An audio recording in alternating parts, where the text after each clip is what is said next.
roi est venu avec une armée. Et lorsque vous êtes conscient que cette armée est à votre disposition, eh bien vous avez de quoi marcher de victoire en victoire. Aujourd'hui, le Seigneur veut nous instruire, nous équiper, nous donner des outils spirituels pour marcher non seulement de victoire en victoire, mais comme je l'ai dit, 2016, c'est l'année de gloire, pour marcher de gloire en gloire. Lorsque vous lisez les 2 premiers chapitres de Matthieu et de Luc, et je vous conseille, et vous qui nous suivez à travers le YouTube, et vous qui êtes ici, je vous conseille d'aller dévorer ces dernières semaines de l'année, pendant ces dernières semaines de l'année 2015, les 2 premiers chapitres de Matthieu et les 2 premiers chapitres de Luc.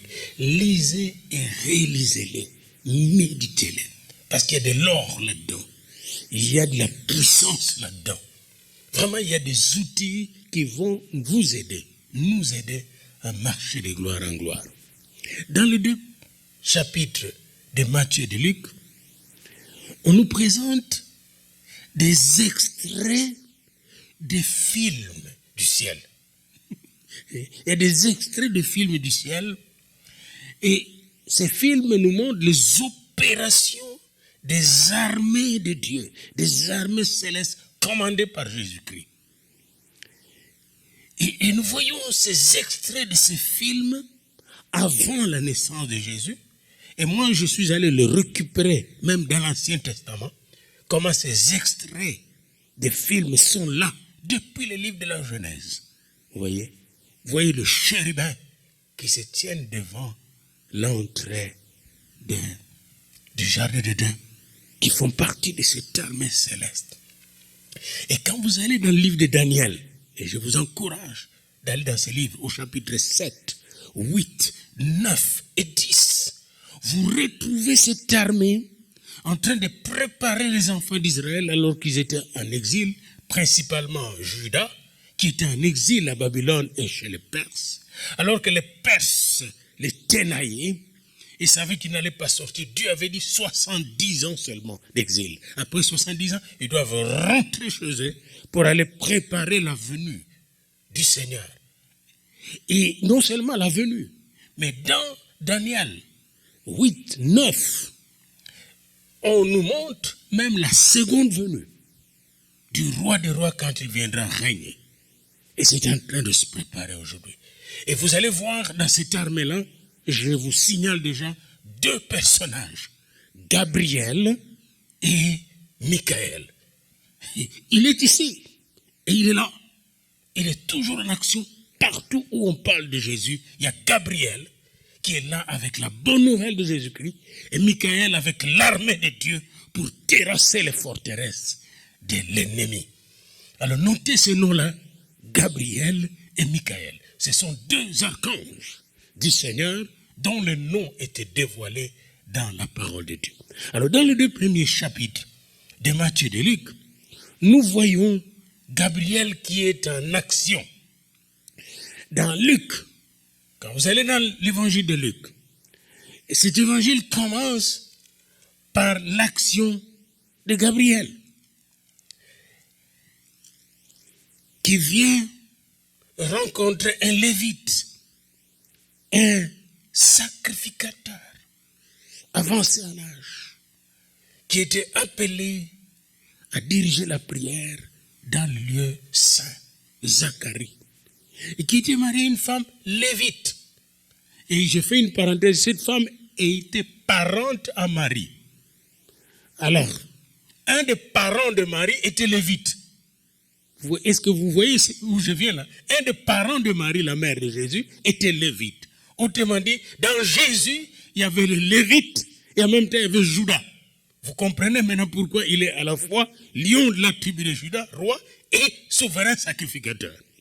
Dans Jésus, il y a des choses que Dieu nous fait découvrir en méditant la parole de Dieu. Alors, je reviens encore à Gabriel, je ferme vite la parenthèse. Gabriel, Luc, la première partie, quand vous lisez du verset 5 jusqu'au verset 25, dans Luc 1,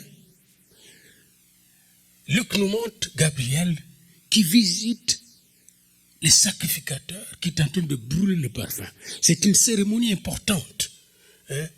Pendant l'offrande du parfum, on retrouve cette même cérémonie chez Daniel. La même heure que le même Gabriel a visité Daniel dans l'Ancien Testament. Et là, Gabriel et Zacharie qui étaient en train d'offrir les prières de tous les enfants d'Israël qui étaient à l'extérieur, qui attendaient la réponse à leurs prières. Eh bien, brusquement, il est surpris par un ange puissant. Il dit, un ange du Seigneur. Et souvent, c'est là que j'attire l'attention de beaucoup de théologiens qui confondent l'ange du Seigneur à Jésus-Christ. Non, Jésus n'est pas un ange. Et souvent, on a interprété, même dans l'Ancien Testament, quand vous voyez l'ange du Seigneur, c'est Jésus. Non, non, non. Jésus n'est pas un ange, pas de confusion. Il est plus qu'un ange. Il est probable que partout où on dit un ange du Seigneur, ça devait être Gabriel. Et ça, j'ai vraiment fait une bonne étude systématique là-dessus cette semaine. Gabriel. Et vous voyez ici, on dit un ange du Seigneur. C'est plus tard que Gabriel va dire son nom. Un ange du Seigneur, pendant que Zacharie offrait la prière et que le peuple priait à l'extérieur à l'heure du parfum, un ange du Seigneur apparut à Zacharie. Si vous allez dans le livre de Daniel, vous allez retrouver le même ange. Nous irons là, vous verrez, le même ange. Et quand Zacharie a vu cet ange, il était bouleversé parce que l'ange est venu avec toute la puissance de Dieu. Et est venu avec un message. Zacharie, ta femme qui est avancée en âge, qui est stérile, va avoir un enfant. Il vient lui annoncer la naissance du précurseur. Bien-aimé, je ne connais pas ton problème, tu ne connais pas le mien. Mais tout ce que je sais, il y a une armée de Dieu pour venir résoudre vos problèmes. Amen. Pour venir résoudre. L'ange vient résoudre un problème de toute une vie. La stérilité. Je ne sais pas votre problème, vous qui nous écoutez à travers de YouTube. Mais j'aimerais vous dire une chose maintenant. Que le même ange est toujours en action pour honorer le nom de Jésus. Si vous êtes stérile, afin de vous donner un enfant. Et là, je passe rapidement. L'armée de Dieu est en travail parce qu'elle est en train de préparer l'arrivée de Jésus-Christ. La deuxième partie à partir du verset 26, au 6e mois après la conception d'Élisabeth, l'ange Gabriel va se retrouver chez Marie pour lui annoncer l'avènement de Jésus. Et laissez-moi vous dire une chose, quand vous voyez l'ange Gabriel chez vous, si jamais vous le voyez, il n'est pas seul, même si vous ne voyez pas, il a toute une armée avec lui. Il n'est jamais seul. Aucun ange n'est seul. C'est pourquoi vous avez la puissance de Dieu, la présence de Dieu, que vous savez, quand l'ange est là, la présence de Dieu est là. Amen. Et quand il vient, c'est chez Marie, il lui annonce qu'elle va concevoir sous la puissance du Saint-Esprit, sans l'intervention d'un homme et d'un enfant. Marie lui pose la question, comment ça va se faire? Il lui explique comment ça va se faire. Et lui dit, Élisabeth, ta sœur, même est déjà en grossesse. Ta parente et celle qui était stérile, appelée stérile, est dans son 6e mois. Il ajoute, comme un vrai commandant de l'armée de Dieu, car rien n'est impossible à Dieu. Notez ce verset. Luc 1, 37. Rien n'est impossible à Dieu. J'aimerais que vous entrez la nouvelle année avec ce verset. Rien n'est impossible à Dieu, à Yahvé Jireh. Rien n'est impossible à Jéhovah Nitsi. Rien n'est impossible à Jéhovah Tchidkenu. Rien n'est impossible à Yahvé Sabaoth. Rien n'est impossible à El Shaddai. Car rien n'est impossible à Dieu. Et c'est lui qui a dit ça, c'est l'ange Gabriel, l'homme fort de Dieu, qui est venu le dire, le témoigner. Il dit, je connais Dieu, Marie. Rien n'est impossible à Dieu. Eh bien, si rien n'est impossible à Dieu pour Élisabeth, rien n'est impossible à Dieu pour vous, rien n'est impossible à Dieu pour nous, rien n'est impossible à Dieu pour notre église, car rien n'est impossible à Dieu pour votre portefeuille, rien n'est impossible à Dieu pour notre santé, rien n'est impossible à Dieu. C'est pourquoi je vous dis que quand vous avez une bonne vision de l'armée de Dieu, vous allez réaliser que malgré vos limites, la stérilité pour Élisabeth, Marie qui était vierge, qui ne connaissait pas encore d'homme, malgré vos limites, vous serez capable de faire ce qui est impossible. Parce que rien n'est impossible à Dieu. Amen. Alléluia.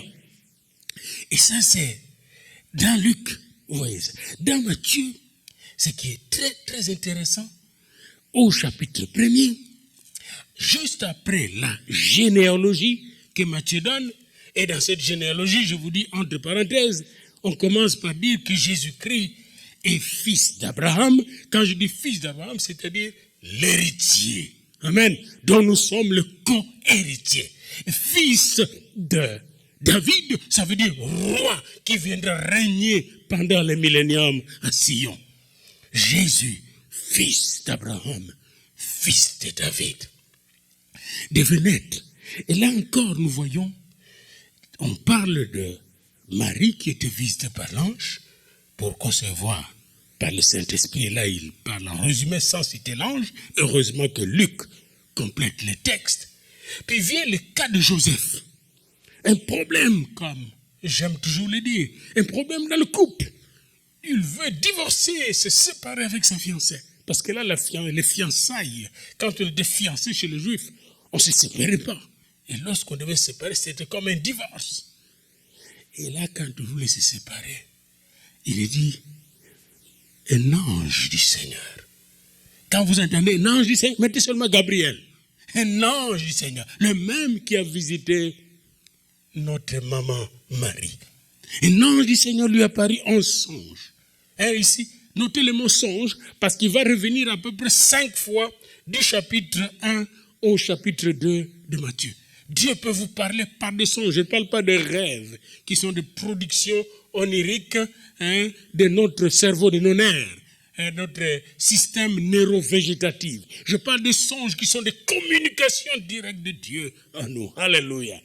Et là, par un songe, l'ange lui est apparu et lui a dit, Joseph, fils de David, fils de roi qui était connecté avec nous au ciel, connecté avec Dieu, ne crains pas.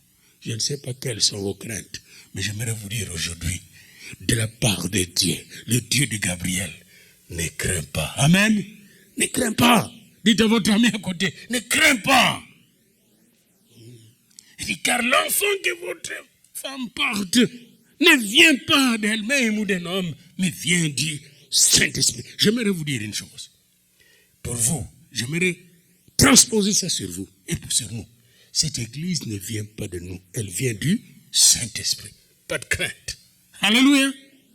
Votre vie ne vient pas de vous-même, votre propre vie, mais ça vient du Seigneur. Ne craignez pas, vous allez réaliser avec le Seigneur des exploits. Ne craignez pas. Vos enfants que vous avez, les enfants qui sont là, viennent du Seigneur. Ne craignez pas, ils sont bénis de Dieu. Alléluia. Ils sont bénis de Dieu. Ne craignez pas. Pour nous les immigrants, c'est pas vous qui avez voulu être ici. Dieu vous a mis ici. Il y a la place pour vous au Canada. Ne craignez pas. Alléluia. Et vous qui nous suivez en France ou en Angleterre, vous qui nous suivez au Congo et partout où vous êtes, au Rwanda, au Burundi, ne craignez rien parce que le Seigneur, cette année, va manifester sa gloire dans votre nation, dans votre famille, là où vous êtes. Vous allez voir la gloire de Dieu. C'est l'année de la gloire de Dieu. Marie a vu la gloire de Dieu. Et Joseph aussi a vu la gloire de Dieu. Ne crains pas. Et dès que l'ange est parti, Joseph a mis en pratique ce que l'ange lui a dit. Autrement dit, quand Dieu a un plan à réaliser dans votre vie, il va envoyer ses anges réaliser ses plans avec vous. Amen. La même chose quand il avait les plans avec Abraham. Allez dans Genèse 18, Genèse 20, Genèse 21, 22. Vous allez voir les anges qui sont venus vers Abraham pour l'aider à réaliser le plan de Dieu. Même pour Jacob. Vous connaissez l'échelle de Jacob. Comment Jacob a vu les anges monter, descendre du trône de Dieu. Parce que Dieu avait un plan sur Jacob pour faire de lui Israël, le peuple de Dieu. D'où devait venir Judas, l'ancêtre de Jésus-Christ, le sauveur du monde. Amen. Quand vous allez dans les livres de Daniel, bien-aimé, j'étais très étonné de voir le même ange en train d'opérer de grandes choses. Et regardez dans Daniel, au chapitre 8, verset 15 jusqu'à 16. Je vais m'arrêter là. Il dit, tandis que moi, Daniel, j'avais cette vision et que je cherchais à la comprendre, la vision céleste qu'il a eue sur la fin des temps. Voici quelqu'un qui avait l'apparence d'un homme s'est tenu devant moi. Et j'ai entendu la voix d'un homme. Et c'est quelqu'un qui avait l'apparence d'un homme, probablement c'est Jésus-Christ. Et là, il entend la voix d'un homme. Ça, c'est la voix de Jésus-Christ, au milieu de nous là. Et il cria et dit, Gabriel. Voilà, Gabriel qui le commande. C'est Jésus-Christ qui le commande. Gabriel, explique-lui la vision. Amen. La vision céleste pour accomplir les grandes choses. Quand vous allez au chapitre 9, vous retrouvez encore le même Gabriel, bien-aimé, en train d'expliquer des grandes choses. Verset 21, chapitre 9, Daniel. Je parlais encore dans ma prière. Quand vous êtes en prière, Dieu vous visite, bien-aimé. Je parlais encore dans ma prière. Quand l'homme Gabriel, que j'avais vu précédemment dans une vision, s'approcha de moi d'un vol rapide. Comme l'ange au vol rapide, je vais te servir. Les yeux fixés sur mon guide. Toujours obéir. Prends, oh Jésus, prends ma vie. Elle est toute à toi. Et dans ta grâce infinie, du mal gardez-moi. Gabriel, d'un vol rapide, s'approcha de Daniel au moment de l'offrande du soir. Lisez le verset 21, vous allez trouver ça. Daniel 9, au moment de l'offrande du soir. Quand est-ce qu'il a visité Zacharie? Au moment de l'offrande du soir. Quand est-ce qu'il veut vous visiter? Au moment de votre offrande du soir. N'oubliez pas la prière du soir. Avant de vous coucher, c'est de l'Éternel me dit, agenouillez-vous devant votre lit avant de vous coucher. Je vais vous parler. Alléluia. Alléluia. Et cette parole que je donne aujourd'hui vient de lui.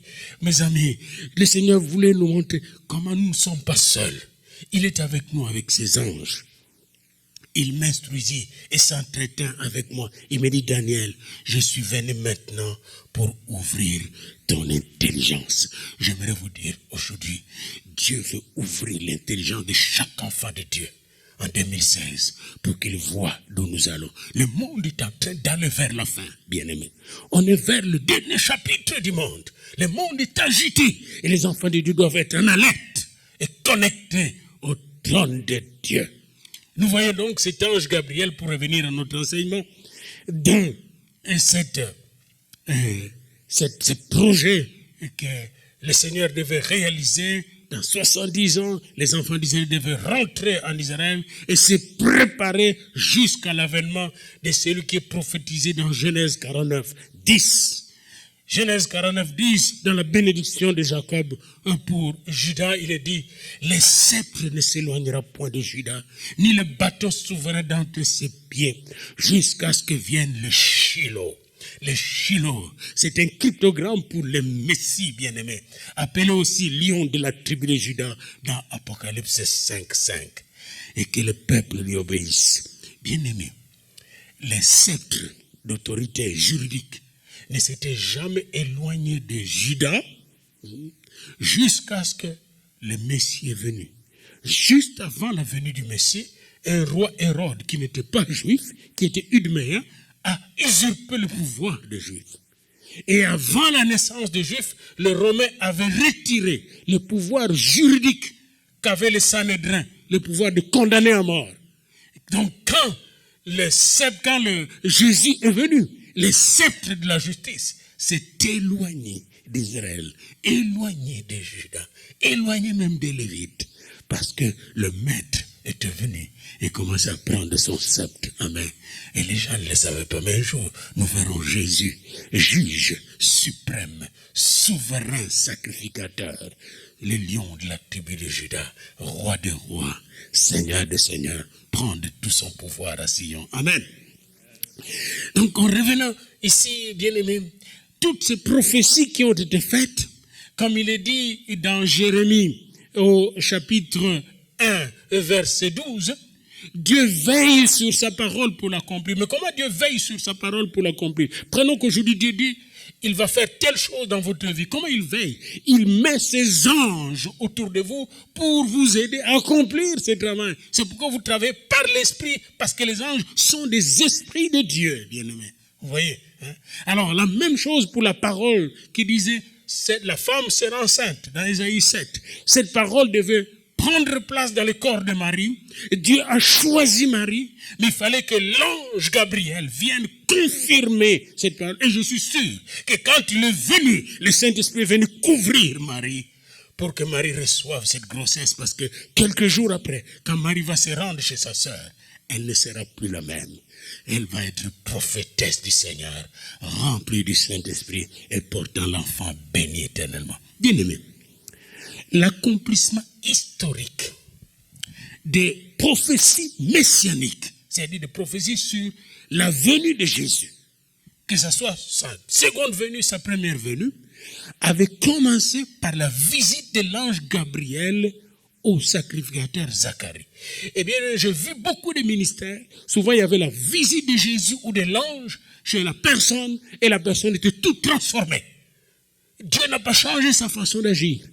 Même dans l'église, nous avons vu, n'est-ce pas, le Seigneur Jésus-Christ lui-même visiter Paul, Saul de Tarse, lui-même, sur le chemin de Damas. Puis plusieurs autres fois, il a vu non seulement le Seigneur Jésus, même parfois l'ange de l'Éternel, qui lui rendait visite pour mettre le sceau aux enseignements de Dieu.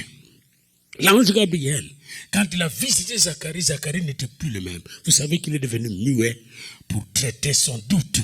On l'a rendu muet. Et le jour que son fils est né, quand il lui a donné le nom de Jean, nom qui n'était pas dans sa famille, nom qui n'était pas un nom de Lévite, eh bien, il a commencé à parler parce que le Seigneur était sur lui. Il commença à prophétiser. Et ce travail de l'ange se poursuivit dans la visite de l'ange chez Marie. Et puis, cette visite, quand vous allez maintenant, toujours dans Luc, n'est-ce pas, au chapitre 1er, cette visite de l'ange culmine, si vous voulez, ce miracle de l'ange plutôt, culmine par la visite de Marie chez Élisabeth. Quand Marie arrive chez Élisabeth, dit « Bonjour Élisabeth, shalom !» Oh, l'enfant qui était dans le sein d'Élisabeth s'est mis à prophétiser. Il est tressaillé de joie. Et quand il tressaillait de joie, la mère prophétisa. La mère prophétisa. Et après la prophétie d'Élisabeth, Marie prophétisa encore. Et commença à bénir, exalter le Seigneur. Bien-aimés, lorsque les anges sont autour de nous, lorsque l'Esprit est en nous, on se met à prophétiser. Laissez-moi vous dire, l'année qui arrive, c'est l'année des prophéties. Amen.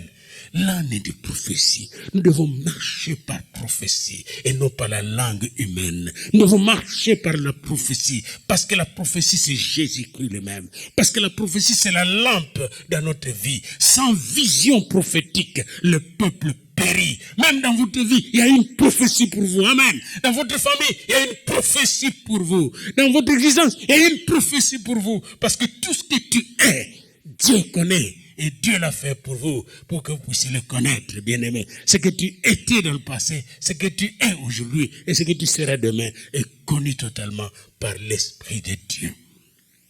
La nuit de la naissance du roi des rois, il s'est passé quelque chose, bien-aimé.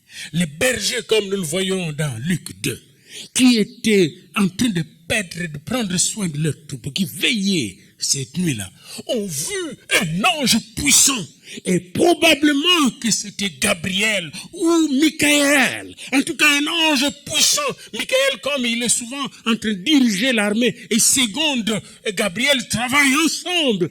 Après que cet ange ait annoncé la bonne nouvelle, la naissance de Jésus, couché dans une étable à Bethléem.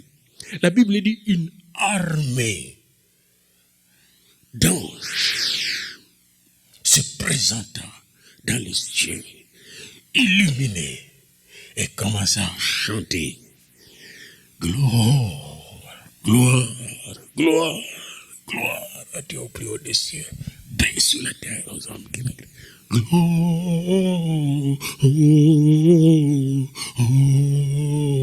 Glory in excelsis Deo, glory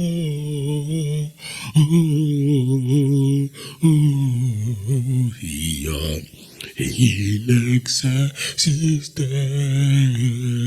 Oh. Et après ces chants-là, bien aimés, les bergers, après le départ de l'ange, se sont dirigés vers Marie, là où elle était, l'enfant.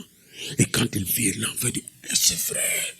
Et ils ont commencé à dire ce qu'ils avaient vu, là où ils étaient en train de perdre les troupeaux. Et la Bible dit que Marie gardait toutes ces choses. Est-ce que vous gardez cette parole de Dieu? Savez-vous que le même ange de Dieu est autour de vous? Il veille sur vous. Le même ange veille sur vous. Amen. Il veille sur nos grossesses. Il veille. Nous avons des grossesses physiques, mais nous avons aussi des grossesses spirituelles. Il y a des gens qui ont des grossesses. Dernièrement, le Seigneur m'a dit, il y a des livres que j'ai mis dans ton cœur que tu dois encore écrire. J'ai dit, oui Seigneur, oui Seigneur. Ce sont des grossesses. Il y a des âmes que nous devons encore gagner. Ce sont des grossesses. Le Seigneur veille sur ces grossesses pour que l'ennemi ne puisse pas les voler. Et quand vous allez plus loin, encore, l'étoile du roi. Voyez-vous, dans l'armée céleste, il y a même des étoiles. Il n'y a pas seulement... Joseph fait partie de l'armée céleste. Zacharie fait partie de l'armée céleste. Marie fait partie de l'armée céleste sur la terre. Puis, Dieu vous a choisi, vous aussi, pour faire partie de son armée. C'est pourquoi nous chantons « J'entends le son de l'armée du Seigneur ». Eh bien, les étoiles aussi font partie de l'armée céleste. Les savants sont en train d'étudier. Maintenant, il y a des instruments pour étudier cette époque-là. Et ils ont découvert, les savants, qu'il y avait cette étoile mystérieuse. Les savants, ils peuvent étudier le ciel jusqu'à reculer maintenant très loin dans le passé. Et cette étoile, c'est pas une comète. C'est une vraie étoile, mais envoyée par Dieu lui-même. Et cette étoile était l'étoile, on appelle la King Star, l'étoile du roi. Ils l'ont vu depuis l'Orient. Eux qui étaient des astrologues, ils ont vu une étoile spéciale. Des astrologues transformés en messagers du roi des rois, bien-aimés dans le Seigneur. Encore là, les anges, ils ont tout prévu pour que non seulement on puisse sauver la vie de l'enfant avec l'or et l'argent qu'ils allaient amener, ils ont tout prévu, les anges, bien-aimés, pour qu'ils aillent visiter l'Afrique. Et je bénis Dieu. Parce que Jésus n'est pas venu au Canada, mais en Afrique, chez nous là-bas. Wow! Il est venu nous voir quand il était bébé. Et il y a des versets bibliques qui indiquent clairement que l'Afrique avait besoin de la présence de cet enfant pour que ce continent des ténèbres soit un continent de lumière. Et moi, laissez-moi vous dire qu'à la fin des temps, le continent africain sera un continent illuminé par l'évangile et la puissance du Saint-Esprit au nom de Jésus-Christ. Parce que Jésus-Christ a mis ses pieds en Afrique. Alléluia! Louons le Seigneur, bien-aimé. Et bien-aimé, l'armée céleste est en train de synchroniser tout. La même armée est allée divinement avertir le mage de ne pas retourner par Hérode. Vous êtes dans Matthieu au chapitre 2. Parce qu'Hérode avait prévu de massacrer les petits enfants. Et c'est tout à fait normal. Hérode, c'est un gars, il a tué son beau-père. Il a tué sa femme. Il a tué les 2 enfants de sa femme qu'il a fait avec cette femme-là qui était fille de sacrificateur. Hérode, le jour de sa mort, avant de mourir, il laisse comme testament: vous devez tuer 3000 de mes conseillers, de mes notables. Les tuer pour que tout le monde, pour que je sois sûr que tout le monde va pleurer ces jours-là à Jérusalem. Il a fait tuer 3000 personnes. Comme c'est des notables. Donc, il est normal que c'était un cruel. Qu'est-ce qu'Hérode représente? Hérode représente ceux qui attendent nos enfants dans les écoles pour leur donner des drogues. Ceux qui attendent nos enfants, n'est-ce pas, pour leur emmener dans la pornographie et les détourner. Hérode représente ceux qui veulent détruire nos enfants aujourd'hui. Mais au nom de Jésus-Christ, par la puissance de la révélation angélique, nos enfants que vous voyez ici et ceux qui ne sont pas ici ne tomberont pas dans le piège de l'ennemi. Amen. C'est pourquoi nous les avons gardés aujourd'hui, nos enfants et les enfants qui suivent ça. Vous qui suivez et ce message YouTube, eh bien, laissez les enfants au salon avec vous, afin qu'ils suivent ce message et qu'ils sachent que la puissance d'Hérode, la séduction de ce monde, la pornographie de ce monde, la drogue dans ce monde, et tous ceux qui veulent, n'est-ce pas, prendre les jeunes enfants, les amener, n'est-ce pas, là en Syrie et dans le Moyen-Orient pour les armées faire d'eux des bombes humaines, eh bien, ils ne gagneront plus jamais ces enfants parce que l'ange de l'Éternel va camper autour de ces enfants, ces jeunes filles et ces jeunes garçons pour les protéger contre l'esprit des morts au nom de Jésus-Christ que je confesse avec l'autorité du Saint-Esprit. Alléluia. Oh, Hérode s'était amusé à massacrer tous les petits-enfants de 0 à 2 ans. Il avait fait toute une fierté pour assouvir sa colère. Mais laissez-moi vous dire, quelques jours après, Dieu a mis fin à sa vie. Puis moi, j'aimerais déclarer ce qui suit. Hérode, son esprit est mort et n'aura plus de contrôle sur cette terre. Parce que bientôt, celui qui a mis fin à sa vie revient régner pour l'éternité. Alléluia. Alléluia. Bien-aimé, Joseph, un ange lui a apparu en songe. Encore ici, l'armée céleste. Il est bien dit dans Matthieu 2. Un ange du Seigneur est apparu en songe. Je lui dis de fuir avec le petit enfant et sa mère en Égypte. Et il a pris soin de préciser. Il ordonna à Joseph de rester en Égypte jusqu'à ce qu'il lui parle. Bien-aimé, j'aimerais vous dire une chose. Vous tous qui êtes ici, ceux qui sont ici, qui m'écoutent. L'ange du Seigneur veut vous parler cette année. Amen. Restez tranquille dans votre maison. Prenez le temps de prier, surtout la fin de l'année. Prenez le temps de prier jusqu'à ce que l'Esprit de Dieu vous parle. Amen. Il a dit à Joseph, restez en Égypte jusqu'à ce que je vous parle. Et puis, il lui a dit, retournez. Et quand il est retourné, il a dit, n'allez pas à Bethléem, allez à Nazareth. L'ange veut vous diriger durant l'année qui arrive et le reste de votre vie. L'ange du Seigneur veut vous parler.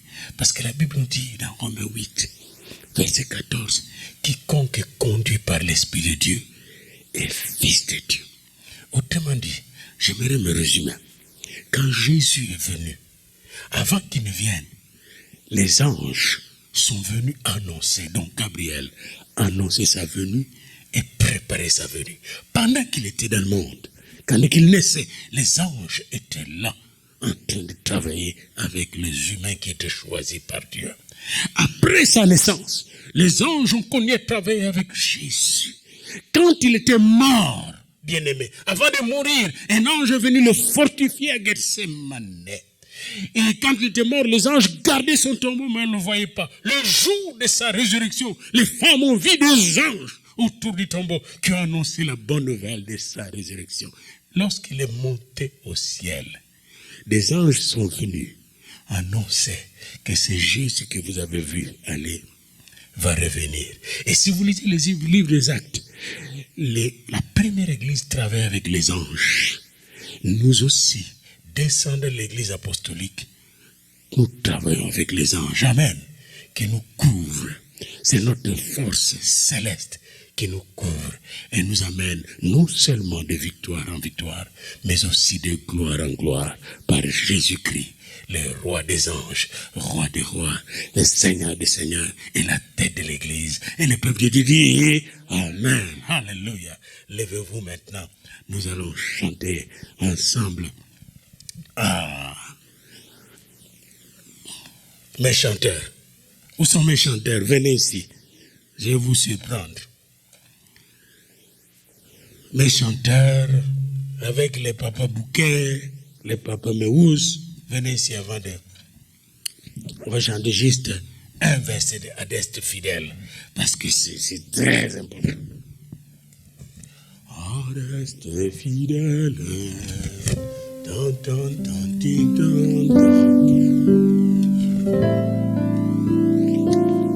Et c'est le premier livre. Adeste, vous connaissez vous aussi. Adeste. Et pendant que vous adorez, laissez le Saint-Esprit descendre sur vous. Amen. Qui descende sur nous et dans nos maisons. Qui descende sur notre chef de musique. Sur nous tous, bien-aimés. Afin que nous puissions entrer justement en communication avec le trône de Dieu. D'où viennent les anges de Dieu comme Gabriel et Michael qui annoncent la bonne nouvelle et écrasent l'ennemi sous nos pieds et nous donnent la victoire et réalisent les promesses de Dieu. Amen. Adeste fidèle, adeste fidèle, Leti triomphates, venite, venite in Bethlehem.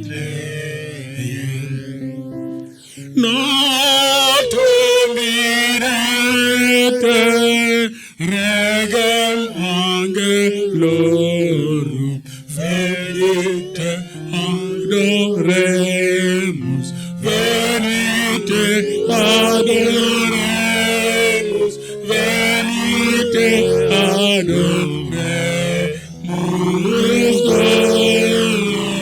Dominum. Adest. Adest fideles, leti triomphates, venite, venite in Bethlehem. Notum videte, regem angelorum, venite adoremus, venite adoremus, venite adoremus Dominum. Venite adoremus, venite adoremus, venite adoremus Dominum. Seigneur, viens, nous t'adorons. Jésus, viens, nous t'adorons. Viens recevoir ton adoration que nous avons au Seigneur formulée à ton intention. Nous t'adorons, Seigneur, le Seigneur. Merci au roi des rois de mettre ton ange à notre service pour accomplir ta parole dans nos vies, car tu veilles sur ta parole pour l'accomplir sur nos enfants, pour l'accomplir, oh Seigneur, et sur nos maisons, sur nos familles, sur ton église. Nous te louons et nous t'exaltons, ô Éternel, car tu as, oh Seigneur, regardé notre bassesse et notre honte, et tu nous as relevés pour glorifier ton nom. Mon âme bénit l'Éternel, que tout ce qui est en moi bénisse son nom. Mon âme bénit l'Éternel Dieu qui nous a donné un sauveur si puissant et si parfait. Jésus-Christ, le roi des rois, le lion de la tribu de Juda, l'étoile brillante du matin, le bon berger, c'est lui qui ouvre et ouvrira une porte pour chacun de vous cette année. Et personne n'osera la fermer. Et c'est lui qui ferme les portes de malédiction dans votre vie. Et personne ne saura les ouvrir. C'est en son nom que je vous bénis aujourd'hui, maintenant et à jamais. Soyez bénis de la part de Dieu le Père, au nom de Jésus-Christ, le Sauveur, et sous l'onction du Saint-Esprit. Amen. Alléluia. Amen. Alléluia.